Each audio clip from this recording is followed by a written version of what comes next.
5 seconds. Not a round, not a minute. Just 5 quiet seconds inside a small, private training room in Los Angeles. 5 seconds that would permanently change how one world champion understood speed. It is March of 1969. A closed dojo. No crowd, no cameras, no publicity. Only a handful of witnesses who have no idea they are about to see something they will talk about for the rest of their lives. Bruce Lee is 29 years old. Lean, relaxed, still, standing beside a heavy bag as if this is nothing more than another routine drill. Across from him stands Chuck Norris, also 29, a multiple-time karate champion, tournament-tested, respected, known everywhere for fast hands and disciplined form. Both men undefeated in their respective worlds, both confident, both believing without doubt that speed is one of their greatest weapons.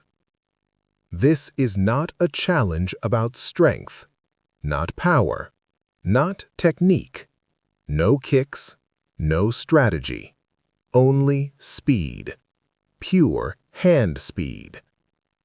How many punches, Bruce asks calmly, can you throw in 5 seconds? No tricks, no adjustments, just raw movement measured by time. Chuck agrees immediately. Why wouldn't he? Speed has never been his weakness. Years of competition have proven that. Judges, opponents, trophies, everything has reinforced that belief. Around them stand a few quiet observers. Steve McQueen watches from the corner. James Coburn leans against the wall. Dan Inosanto holds a stopwatch in his hand. 12 at most. No one speaks. No one smiles. The room settles into silence. 2 heavy bags hang side by side. The timer is ready. The distance is equal. The rules are clear. Bruce does not stretch. He does not bounce. He does not prepare in any visible way. He simply stands, loose, calm, almost too relaxed. Chuck notices this, and for a brief moment he wonders if Bruce is underestimating him. That thought will not survive the next 5 seconds. Dan raises the stopwatch. Both men nod. Ready. Chuck rolls his shoulders, loosening his arms, settling into a familiar rhythm. This is competition speed, tournament speed, the speed that has won him championships, the speed he trusts. Bruce does nothing. No movement, no tension, just breathing. Go. The room explodes.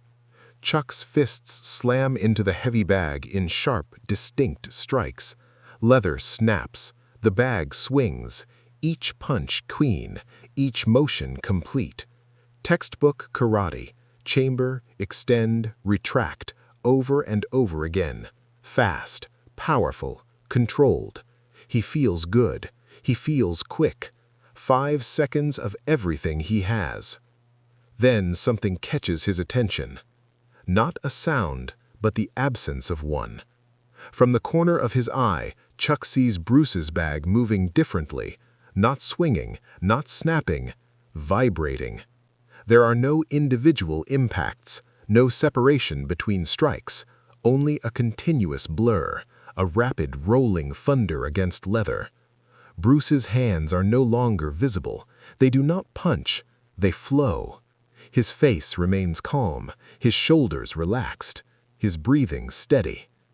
Chuck's focus breaks. He turns his head slightly, still punching, but watching now. Everyone is watching. This isn't speed as Chuck understands it. This isn't training. This isn't competition. This is something else. Something efficient. Something relentless. Something that feels wrong. The stopwatch clicks. Time. Both men stop. Chuck exhales hard. His arms burn. His hands sting. 5 seconds feels like a full round. Bruce lowers his hands, relaxed, unbothered, as if he is just warmed up. "Count the marks," Bruce says quietly. The room goes still. They move toward the heavy bags. Finger by finger, the marks are counted. First, Chuck's bag. 1, 2, 3. Each imprint clear, each strike honest. 8. Dan looks up, nods once. 8 clean punches. Chuck swallows. That number feels solid, respectable, fast by any standard. Then they turn to Bruce's bag. Steve McQueen begins counting. He stops, starts again, laughs quietly, shaking his head as if the number doesn't make sense.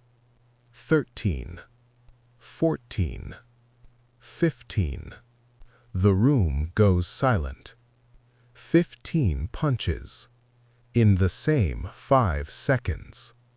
No debate, no interpretation. The leather tells the truth. Chuck steps closer, counts them himself. Slowly, carefully. 7 more strikes beyond where his own hands stopped. He turns to Bruce. How? Not anger, not jealousy. Confusion. Bruce steps forward and answers without drama. "You use 3 movements," he explains. Chamber, extend, return. He demonstrates, slow, precise. 3 motions for 1 punch. Then he shows his own method. No chamber, short distance, straight line, extend, recover, ready again. 2 movements. The math settles in. Less motion, less time, more speed. Chuck tries it. 5 seconds again. 11 punches. Improvement immediate and undeniable. Bruce nods. Speed is not talent, he says. It is efficiency. What matters is not what it looks like, not tradition, not form, only what works. That day, 5 seconds rewrote everything Chuck believed about speed, not because Bruce was faster by birth, but because he was faster by design. Years later, Chuck would tell this story again and again. Always the same way. "I thought I was fast," he would say, "until Bruce Lee showed me what speed really was." 5 seconds. 15 punches. A lesson that never faded. Because real mastery is not about being the best. It's about being willing to learn.